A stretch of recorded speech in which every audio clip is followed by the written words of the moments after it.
C'est un sujet qui nous parle des débats politiques en Côte d'Ivoire, où nous assistons à un plateau de vacarme. En réalité, lorsque vous regardez profondément le débat politique ivoirien, surtout sur les télévisions nationales, c'est un débat qui ressemble toujours à une perte de temps. Parce que l'objectif n'est pas de faire grandir le peuple, n'est pas de proposer des connaissances nouvelles, mais l'objectif c'est de venir faire un combat pour remporter. Et donc le mensonge y passe. Les égos, tout ce que vous pouvez imaginer, c'est comme si on venait au front pour abattre l'autre en face et remporter sa victoire pour se casser, comme dirait quelqu'un. Sur les plateaux ivoiriens, ce n'est plus là de débattre pour essayer d'offrir à chaque citoyen la connaissance, mais on assiste à une kermesse où ce sont les égos, où c'est la vanité, où c'est l'orgueil qui prend le dessus. Quand ce n'est pas le cas, c'est qui a élevé le plus la voix, ou bien qui a été celui qui a été le plus efficace en donnant des mensonges. Et malheureusement, les journalistes ne prennent même pas le temps d'interpeller ces personnes. Eux-mêmes, ils faillissent à leurs responsabilités devant tout le monde. On permet que des gens viennent s'asseoir pour raconter des mensonges, des choses inexactes, mais pourvu qu'on puisse faire chauffer le plateau pour qu'il y ait du bruit, mais sans construire d'esprit. La parole devient donc une arme de destruction discursive. On utilise la parole sur l'espace public pour abrutir le peuple. C'est ce qu'on appelle en grec le polémos, c'est-à-dire la guerre. Ça devient simplement une guerre de polémistes, où chacun doit abattre celui qui est en face de lui pour avoir raison. En tout cas, sur les plateaux de télé ivoiriens, on n'assiste pas à une guerre des idées. On n'assiste pas à des débats civilisés. On n'assiste pas à des confrontations intellectuelles qui pouvaient féconder pour rendre ceux qui suivent plus riches en termes de connaissances. Partout où vous serez sur cette terre, il y aura toujours des divergences entre les idées, entre les vérités. Chacun est à son niveau de vérité. Et la beauté de ce monde, c'est de confronter chaque vérité pour pouvoir tirer le meilleur de chacun. Mais à quoi sert-il des journalistes de la RTI, de la NCI, de Live TV, qui ne savent pas qu'eux, ils ont un devoir vis-à-vis du peuple ivoirien, celui d'imposer la vérité, quel que soit celui qui vient en face d'eux. À quoi sert la RTI, la NCI, Live Talk, si les gens viennent et racontent tout ce qui leur plaît, mais ne se soucient pas du bien-être des populations, ou ne se soucient pas des traces qu'ils ou elles sont en train de laisser dans la conscience publique. La seule question qui va vous revenir, c'est qu'est-ce que réellement l'on veut offrir aux Ivoiriens en termes d'idées?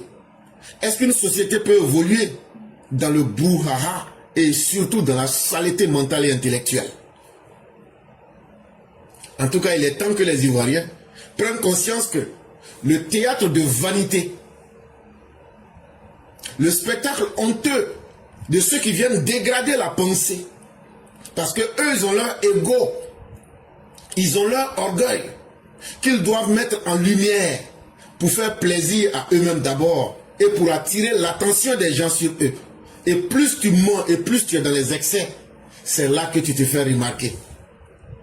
Et ce qui est le plus étonnant, lorsqu'il doit avoir ces débats, la première chose que vous entendez, c'est « Je m'appelle Bogassako, je suis docteur en droit ». On cite les diplômes, on rappelle la formation académique qui a été subie. Aller à l'école n'est pas synonyme d'être un homme docte, encore moins sage. On peut aller à l'école et ressortir vide.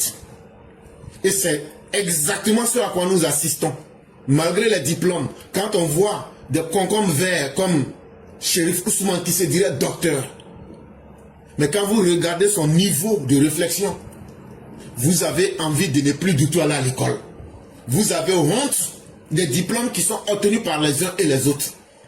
Quand vous regardez Geoffrey Kouao, se dire que celui-là doit enseigner vos enfants, c'est vraiment un spectacle qui fait peur parce qu'on se demande qu'est-ce qui est réellement enseigné dans vos universités. Et c'est ce qui est enseigné dans vos universités là, c'est ce qu'on voit sur vos télévisions. Et c'est simplement désolant, c'est désespérant. Et on aurait pu citer des exemples à la pelle. Il y a combien de débats en Côte d'Ivoire que vous suivez et vous en sortez grandi. Vous en sortez avec l'esprit que vous-même qui avez suivi le débat, vous devrez pousser votre réflexion plus loin. On nous raconte et on nous met en face des polémiques qui sont complètement vides de substance. Des sujets qui ne peuvent absolument rien rapporter aux Ivoiriens. C'est simplement un vacarme narcissique où chacun vient faire une compétition pour que tout le monde sache et comprenne que c'était lui qui était là. Les invités se parlent pour se dominer, mais sans jamais chercher à se comprendre, encore moins aider les spectateurs à pouvoir comprendre de quoi il est question.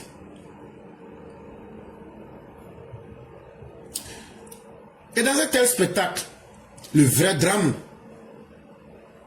c'est que la médiocrité est devenue la norme. Nous sommes à pratiquement 3 mois des élections présidentielles. Mais les Ivoiriens sont encore dans des polémiques. Ah, pourquoi lui n'est pas candidat? Pourquoi? Alors que c'est un processus qui doit évoluer. En tout cas, chez nous en Côte d'Ivoire, ce qui marche bien, c'est dire n'importe quoi. Surtout, c'est ça qui est à la mode. Être quelqu'un qui est dans la polémique. Tant que ça peut faire du bruit, c'est déjà mieux, on se fait remarquer et on devient populaire. Mais on n'a pas du tout cherché à éclairer. On a cherché à exister pour soi-même, mais sans éclairer ceux qui sont autour de nous. Et nous pensons que c'est une société qu'on est en train de construire comme ça. Et la chaîne de télévision qui s'est spécialisée dans cette inutilité s'appelle la chaîne NCI 360. La chaîne de télévision qui fait aujourd'hui la honte s'appelle NCI 360. Des gens viennent raconter n'importe quoi, des carabistouilles. C'est comme si c'était une interdiction pour eux de dire, voilà, tout le monde connaît les faits, mais on laisse les choses passer. Mais dites-nous quels sont les objectifs que vous voulez atteindre.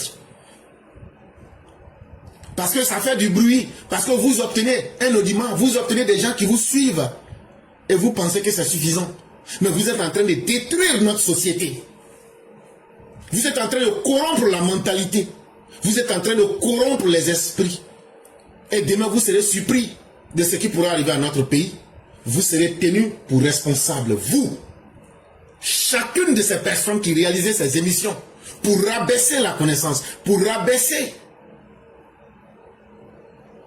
l'intellect, pourvu que vous fassiez vos émissions pour justifier vos salaires. Des émissions qui n'éclairent pas du tout. Des émissions même qui amènent les gens dans la déviance. Il faut simplement exister. Et même si c'est à travers des bêtises que l'on va rencontrer, on ne cherche pas à argumenter, mais on cherche à rabaisser le public qui vous suit. Et entre les débatteurs eux-mêmes, aucun respect. Vous RHDP là, vous les GOR là, vous les PDCI là.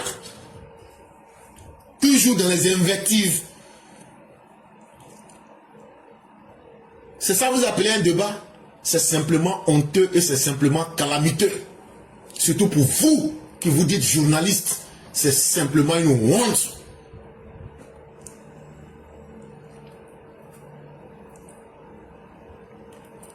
Vous n'amenez pas les gens à débattre.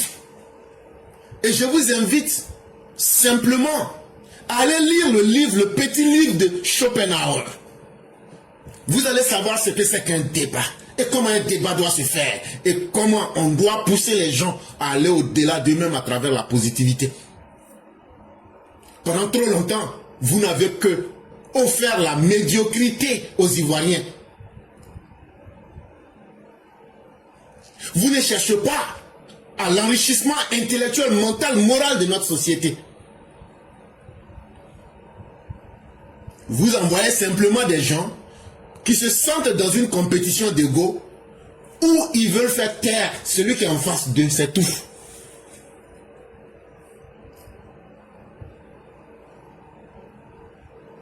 Quand on met un débat sur la place publique, on n'est pas dans les coulisses d'un maquis. On n'est pas dans un bélodrome.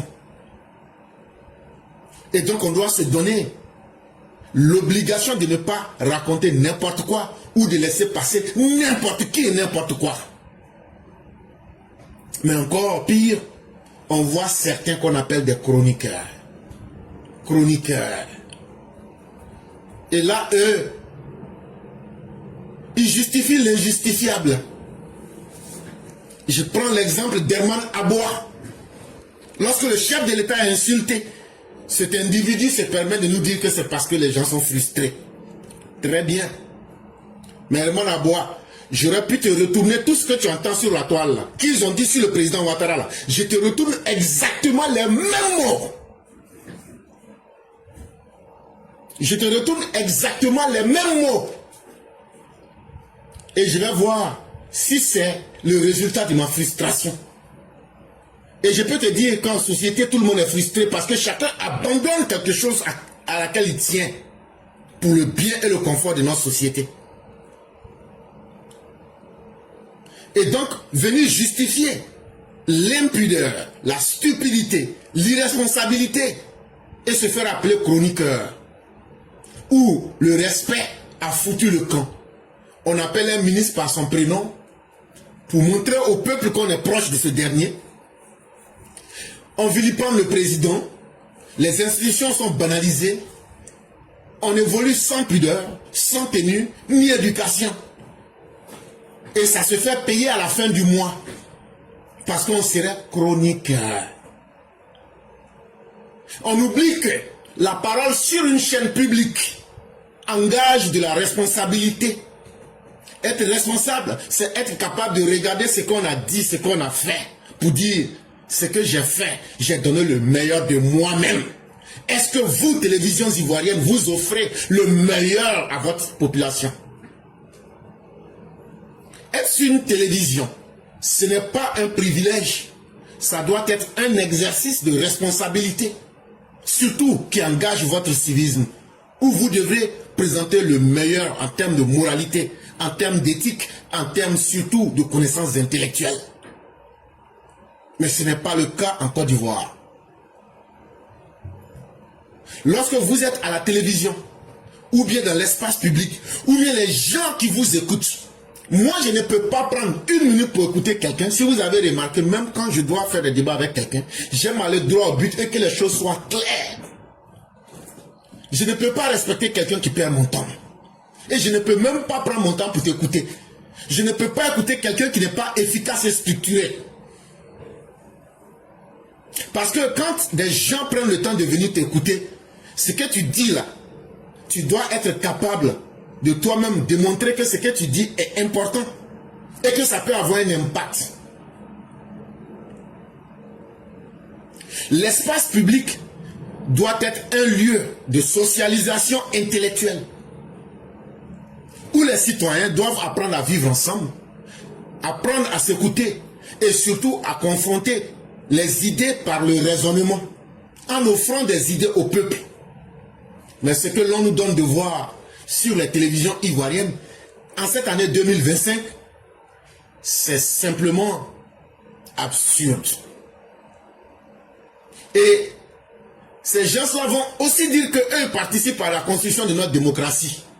Mais est-ce qu'on peut construire une démocratie si on ne construit pas les idées qui doivent aller avec? Non, cela ne se peut pas. Cela n'est pas possible. Où se trouve la démocratie? Quand ceux qui vous parlent ne doutent pas parce que c'est des opinions récoltées dans les sièges des différents partis politiques. À écouter ceux qui viennent débattre sur nos télévisions, c'est comme s'ils ont pris des feuilles de route dans les différents sièges de leur parti et qu'ils viennent nous faire de la récitation. Et ce qu'ils nous disent devient de facto la vérité. Alors que chaque idéologie a ses forces et a ses faiblesses. Ceux qui devraient être dans l'espace public devraient être ces personnes qui devraient être les garants de l'éclairage des consciences. Mais on nous laisse avancer dans l'ignorance.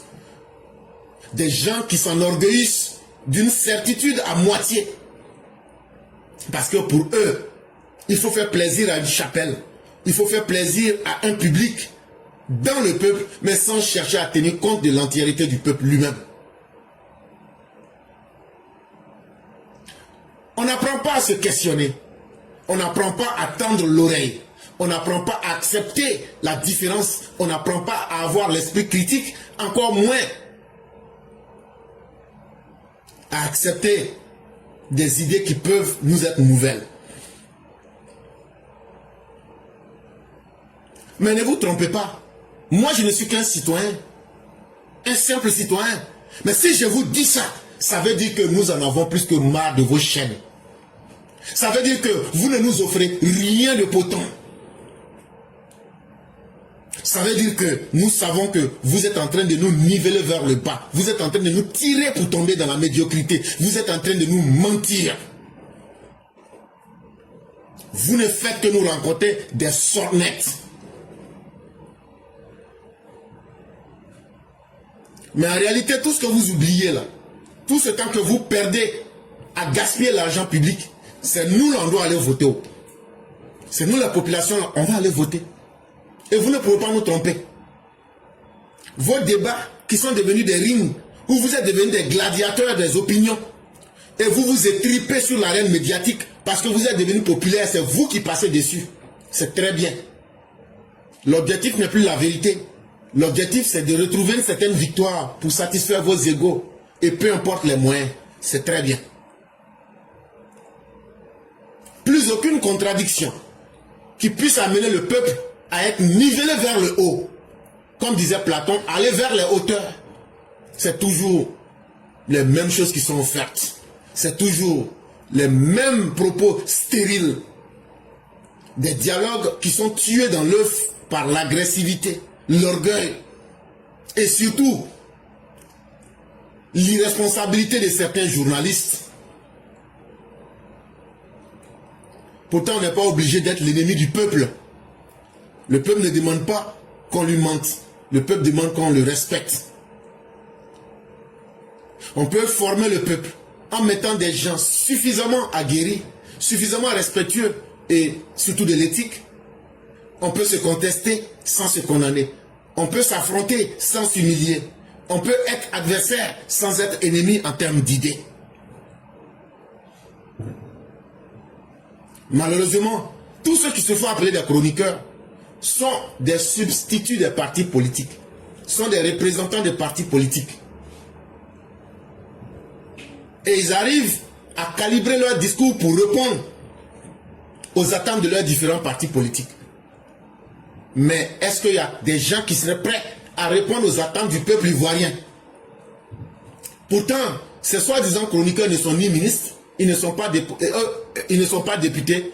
Et quand tu leur demandes, est-ce que vous êtes opposant? Ils te disent, non, non, non, moi je ne suis pas opposant. Est-ce que tu es avec le parti au pouvoir? Non, non, non, moi je ne suis pas avec le parti au pouvoir.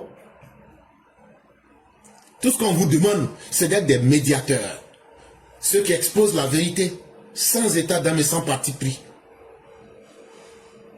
Le combat politique là, c'est la responsabilité des hommes politiques.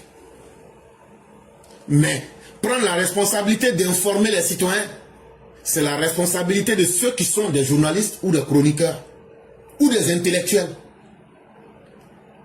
Mais quand vous laissez votre rôle pour faire plaisir à des politiciens, qui va combler le vide qui est là? C'est là qu'on retrouve les réseaux sociaux, où vous retrouvez encore le vide qui a été laissé sur nos médias, que nous payons, les médias publics. Ce sont les réseaux sociaux qui occupent ce vide-là. Et ne me dites pas ce que vous n'avez pas envie de voir là-bas. Tout le monde s'improvise connaisseur. Tout le monde est intellectuel. Tout le monde est docteur. Tout le monde est connaisseur. Tout le monde est savant.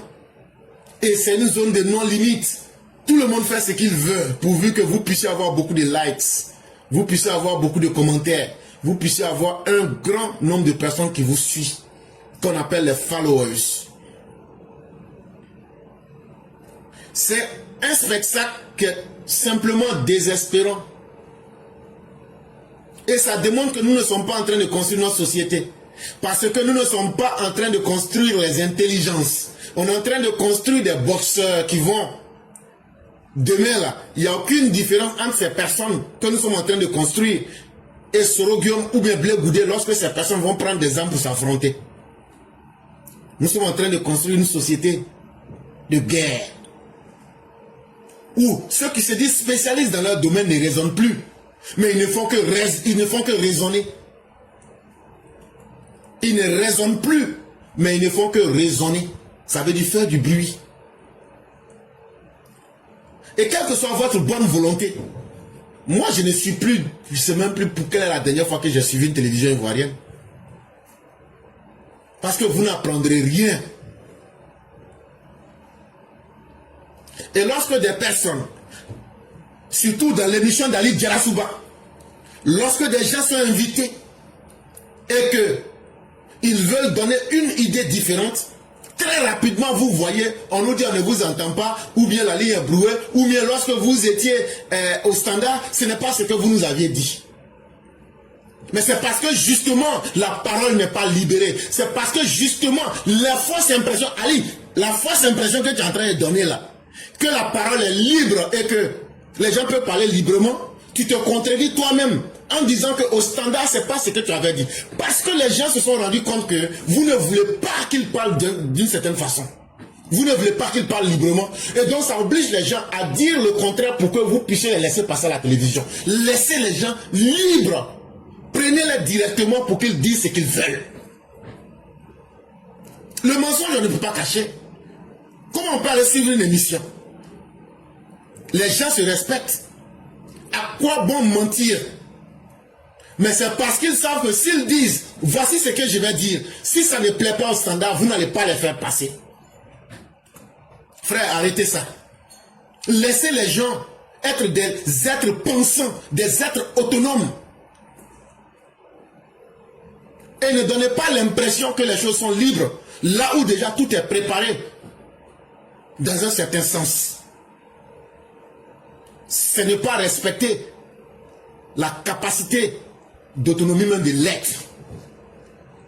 On ne peut pas conditionner quelqu'un à penser ce qu'il ne pense pas, ou à dire ce qu'il ne pense pas. C'est simplement insupportable. Et ça, il faut que ça change. Ce sont des grosses erreurs que nous voyons. Et ça amène à te dire, mais finalement, si on ne peut pas faire véritablement la promotion des idées, on soupçonne une intention. Alors lui, tel qu'il parle là, c'est pas bon, ça va pas arranger mon émission. Donc là, toi, on va pas te faire passer. Alors que toute idée est bonne à écouter. Je dis bien, toute idée est bonne à écouter. Si ça vient d'un être autonome pensant, c'est au public de juger. Et ça permet aussi de mesurer la capacité de maturité même du peuple. N'infantilisez pas le peuple en disant, voilà ce qu'on veut entendre. Le peuple n'a pas envie d'entendre ce que vous avez envie de lui proposer. Malheureusement, les chaînes ivoiriennes n'ont pas encore compris cela. Et donc on n'assiste pas à des débats, mais on assiste simplement à des spectacles, comme si c'était des foires de gladiateurs à Rome. On assiste à une dégradation du discours public. Et ça, c'est une violence infligée à notre démocratie. Et il faut que les choses changent. Moi, je dénonce que ça change, que ça ne change pas. Moi, je suis un être complètement autonome. Ce n'est pas moi que ça affecte, mais c'est vous la majorité. C'est ceux qui ne comprennent pas la grande majorité que ça affecte. Sinon moi, ça n'a aucun effet sur moi. Moi j'ai la capacité de m'en sortir. Mais le grand public, il est temps que vous vous souveniez que c'est pour le grand public, c'est-à-dire ceux qui ne sont pas formés, C'est votre responsabilité de les éduquer, de les former. Et donc de faire des émissions qui peuvent les aider à grandir mentalement, intellectuellement et dans tous les sens. Et ces émissions-là, le plus important, c'est de nous trouver des hommes qu'on peut écouter et des gens qui donnent envie d'être écoutés parce qu'ils sont en train de nous aider à comprendre ce que l'on ne comprenait pas. Ils sont en train de nous aider à effacer nos doutes pour nous amener vers la clarté. Ils sont en train de nous aider à créer le doute là où on avait pensé qu'on avait déjà la satisfaction intellectuelle. Parce que philosopher, c'est d'abord douter. Apprendre, c'est d'abord se questionner. Et c'est comme ça qu'on arrive à sortir de nos faiblesses. Et la parole publique doit être sacrée. La parole publique ne doit pas être la possession d'un camp ou bien d'un individu. Ou bien elle ne doit pas être maquillée, saupoudrée selon notre convenance avant d'être proposée au peuple. Laissez le peuple grandir. Parce que toute parole qui ne cherche pas à comprendre ne mérite pas d'être entendue.